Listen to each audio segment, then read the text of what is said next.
Heat. We call that, Leroy, a little sweep weekend. Yeah. Little sweep weekend. Sweeps weekend. Beautiful. Couple of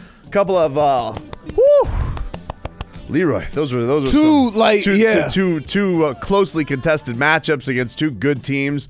Indiana, man, that team that is the feistiest defensive team I've seen all year. Philadelphia might be the most talented defensive team because of some of the bodies they can throw at you, but Indiana was relentless. They just don't.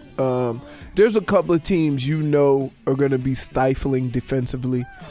The Heat are in that same kind of where they're just all over the place, all in your face all the time, pesky, and that's what Indiana is. It's amazing because when you look at their team, you're like, no. And they didn't even have Malcolm Brogdon at that game either. They didn't have Brogdon. They didn't have Depot's still not back. Yep, and Zagauskas didn't have a good game. Zagauskas? No, it is not Zagauskas. No, he's still there. What's his name? Sabonis. Sabonis is still playing. Yeah. But Bam had a great game against Indiana. Now it ended crazily. Can we get Mike Inglis, Robbie, with the Goran Dragić floater to give the Heat the lead? Dragić on the wing. Dragić inside. Push shot. Got it! With 6.8 seconds left to go. Oh my goodness, that was absolutely wackadoodle. I don't even feel like that call did it justice because whatever happened there, I'm sure whoever cut that up didn't put. But there was 9 rebounds on that play to get to Dragić eventually. It was a chaotic sequence, and the Heat ended themselves getting themselves a 1-point win. Now the next night, obviously business picks up when it's the Philadelphia 76ers. All right, this is the Heat's top rival. We've dubbed that on this show. We've talked about. Yeah, this. you think it's? This is their top rival right now. Well, you kind of helped that. Why? The kangaroo outfit. Yeah. Well, it was. Do they know? Do they know how big a rival they are? I asked. I was actually the questions I was asking the guys after the game. I was asking if this is the number one rivalry right now with the Heat, just because of all the weird. There's a lot of weirdness. Right. There's a lot of weirdness. You have the Jimmy Butler thing that's always hanging over, and Jay Rich, the Jay Rich thing, which by the way. He stepped. Robbie, wait, I didn't watch the game. I get a text. Jay Rich stepped out of bounds. Oh, Leroy. Jay Rich was really good defensively on Goran Dragić, which is what he does. He's a pterodactyl, but he stepped out of bounds after stealing the ball. He threw the ball to nobody. Robbie, did you see that turnover? I did. Leroy threw it to nobody.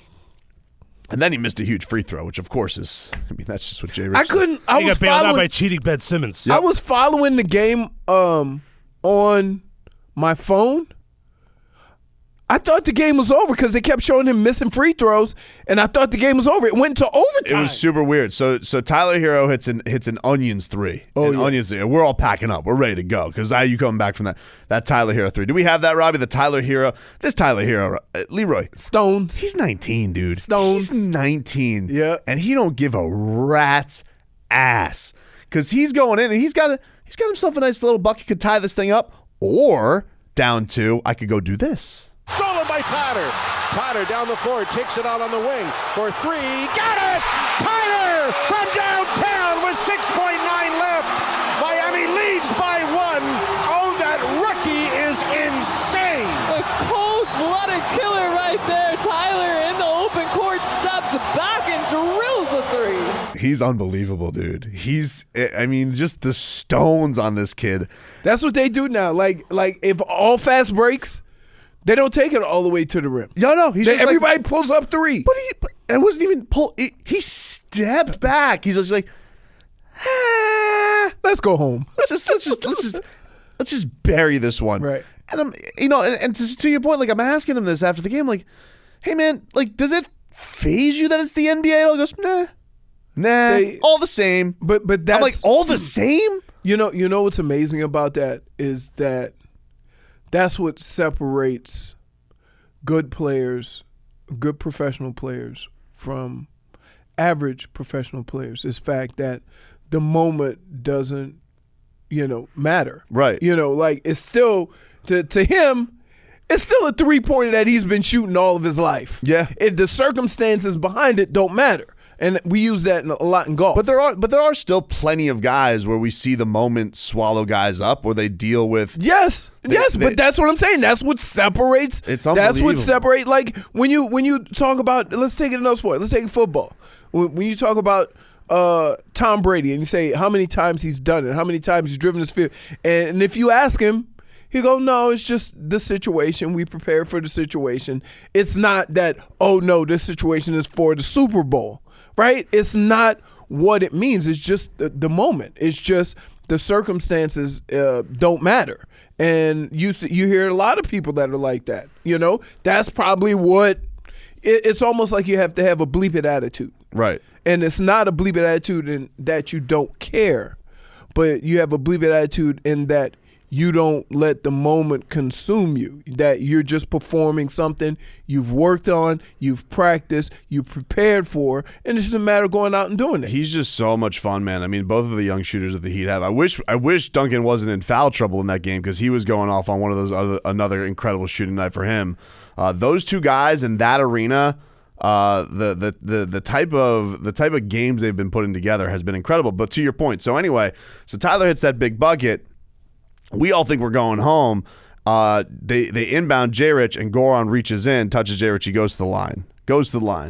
This was after Jimmy Butler had stolen the ball, and then he went to the line to shoot free throws, and he made 1 out of 2. Yeah. And then they fouled J-Rich. And so they fouled J-Rich. J-Rich misses one, and so they're going to be in a position where he's going to try and miss the one on purpose, but you have to hit the rim. But Ben Simmons wasn't lined up along the baseline, so he has to wait for the ball to touch the rim before he's allowed to leave. He cheated completely, but and just shoved Derek Jones. Derek Jones wasn't able to box him out. So Spo put to the point where they're on this review. We think that they wave it off immediately. No basket, and the referees then go review it. We're all looking at this, and people are looking up at me and Manso because all the fans are they don't get the good replay up there. We have the screens right there. We going overtime. And Will's like, no, we're gonna get waved off, and I'm just like. And it just looks like you can just see it.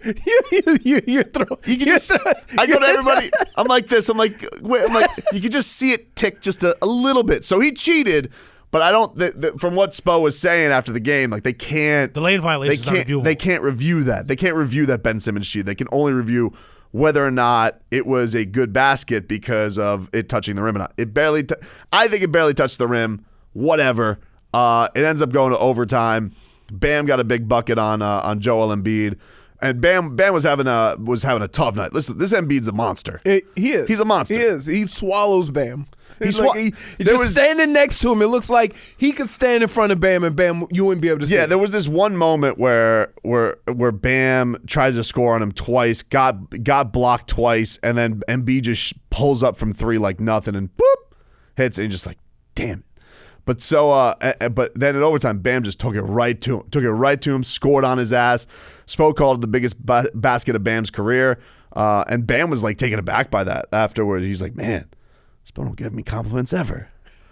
I'm like, isn't that funny? It's funny because he said that about pretty much everybody in the locker room. Nobody, no, they don't want him to get a big head, but he's not that dude. Yeah, I know. It's going to be one of those things it's going to, Bam, I hope you never change, man, because you're at this point right now where you got the motor that never stops.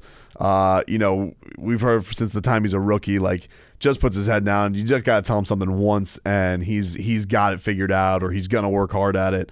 And it really was to get those types of compliments from your boss is nice because he's probably used to man, this is, because I'm sure anytime Hassan Whiteside tied his shoes right, Spo was giving him a compliment. Yeah, shoes look good today, Hassan.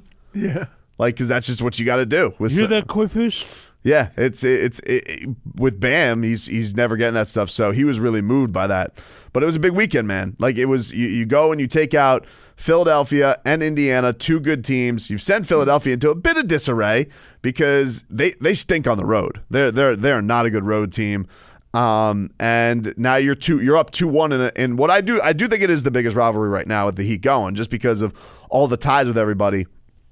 And it's just something, man. I tell you who likes the fact that it's a rivalry. is Goran Dragić. Because you remember when we talked to Goran Dragić at Media Day, how much he hates Philadelphia? Like, he was not shy about it. He goes, these country men, like, they go out there, they say things that are mean. And so you're like, I wonder if Goran was intense in that series, too. All the people, like, Bellinelli was getting into it. Ben Simmons he was getting into it with. I was getting into it with Australian members of parliament. And, you know, he's unbelievable. I really, like, this year by Goran Dragić has been so unbelievable because, you know, he's coming off the knee injury from last year, and he's got this new bench role. Hasn't bitched, never said a thing with all the things that's going on with people being upset with their roles. Goran Dragić, he takes that role, the D-Wade role from last year, like it's nothing. And he's been unbelievable. Six man of the year candidate for sure. And you think about it and you're like, man, we were so close to not having him this year. Because if Mark Cuban wasn't a rat bastard and acted like he just wanted to mess with the Heat, and you said Goran Dragić? I thought you said Kelly Olynyk and Derek Jones Jr., which, by the way, great trade, Cubes. That's who you'd rather have for your Slovenian rookie of the, or your Slovenian MVP candidate, Luka Doncic. But Goran has been so unbelievable this year, and he's playing. Leroy, he came in the third quarter. He played straight through into overtime. He's exhausted. He's got J. Rich hounding him the entire game, and he's going in there, throwing his chest right into Embiid, getting and ones on his ass. He took Embiid, who's, I got to say, 100 pounds heavier than Goran Dragić. Runs right over Goran Dragić, and they're like, foul on Goran Dragić. And he's like, what? What? What? Foul on Goran Dragić. And he says, is it me, Gogi? Me? Gogi? Like, Goran Dragić has to be the most disrespected man in the history of the NBA. Like, he's gotten foul calls on people taking his teeth out of his mouth. Just Goran Dragić, black-eyed, bloody face, foul on Dragić. What? Was that when he got the elbow to the face? Yes. Yes. And they got the Frankenstein eye. They're like, foul on Dragić. Your face. Like, bro, can the Slovenian assassin, can he get one call? Just one. And your face fouled his arm. Dude, and then they're like, anytime he throws the iron shoulder, they're like, sorry, buddy, offensive foul. He's like, are you mother effing kidding me? What?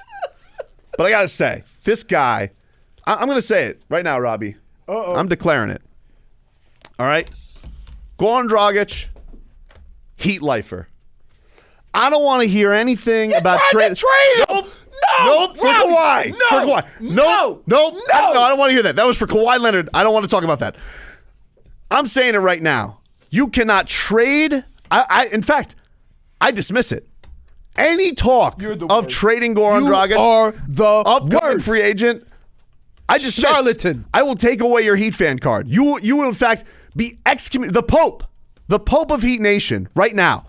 I declare, if you suggest, imply trading Goran Dragić, you are hereby excommunicated from Heat Nation. I don't care that he's an upcoming free agent. Guess what? I want him to get a big fat contract next year. Big old 1 year. Give him that Kyle Lowry deal. Give him a big fat 1 year deal to keep him around. And by the way, guess who his best friend on the team is? Guess. Take a guess. Jimmy Butler. They're best buddies. Gogi and Jimmy. Two brothers. Jimmy and Gogi. Jimmy and Gogi.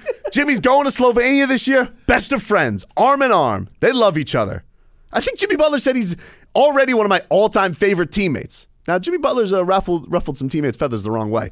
But nonetheless. Well, could the teammates have ruffled his feathers? He's left debris throughout the Doesn't league. matter. You want to know who doesn't deal with debris? Goran Dragić. Yeah. He says he likes that Jimmy Butler talks trash. Likes it. This guy, he's so... This Goran Dragić. Because you know what? Here's the thing. You wanted to trade him. That was for Kawhi. Here's the thing. No, it doesn't matter. Here's the thing. You just said anybody. So, nope. Here's what you're saying. No. Nope. Let's clarify. I want to clarify. Okay. So, what you're saying is that it's okay to want to trade Gogi for Kawhi. Right. So, there is a player. No, not anymore. Excommunicated. But wait, so you're making it a crime Yep. when you did it? Well, you can't break a commandment when it's not a commandment. I've made it a Heat commandment. No, that needs to be authorized. I've done it. I'm the Pope. I'm calling corporate. Nope. There's nobody to call. Nobody shall trade Heat lifer Goran Dragić, or your Heat fandom shall be excommunicated from Heat Nation. Folks, I'm telling you right here, you heard it from me, right? Soon as the trade deadline comes up, he will flip. Nope. You what? Nope. What? Nope. I love him. Wait. He's my favorite player on the team. Can I interest you in a little Drew Holiday? Nope. Take a holiday. Take a hike holiday. Get the hell out of here. You hear this? He ain't even better than Drew. You hear this? Drew Holiday ain't even better than Goran Dragić. Robbie, look. Kick rocks. Robbie's not saying nothing. You know why? Because he knows. Nope. He knows. Nope. He knows enough to keep it to himself. Don't shake your head, Robbie. You're like, okay. Hereby. Okay. Hereby. If you hereby try and trade Goran Dragić, okay, you're excommunicated. Okay. And as soon as the Heat win the championship, I'm telling you this right now, his number's going in the rafters. You don't think about it right now, but he has an argument to be the best point guard in Heat history. Maybe eclipsing Tim Hardaway. I know that may be blasphemy, but I'm just saying. And you know what the funny thing is? Everybody talks about, oh, Jimmy, he was the first guy to say yes. He was the first all-star to say yes after so many people saying no. Goran Dragić said yes. Goran Dragić said yes. He demanded a trade to the Miami Heat to be part of what he thought was going to be a contender. Not his fault. Chris Bosh's blood stopped working. Okay? He thought he was here to be the final piece. Didn't know by year 2 he was going to be the only piece because Chris Bosh couldn't play basketball anymore and D Wade and Pat Riley were going to have a falling out. He didn't sign up for that. But has he bitched? Has he complained? No. All he's done is put his head down and literally put his face on the line for the Miami Heat. Eyes, ears, nose, teeth, all busted. No foul calls for him. I won't stand any trade talk of Goran Dragić anymore. Heat legend. Back after this.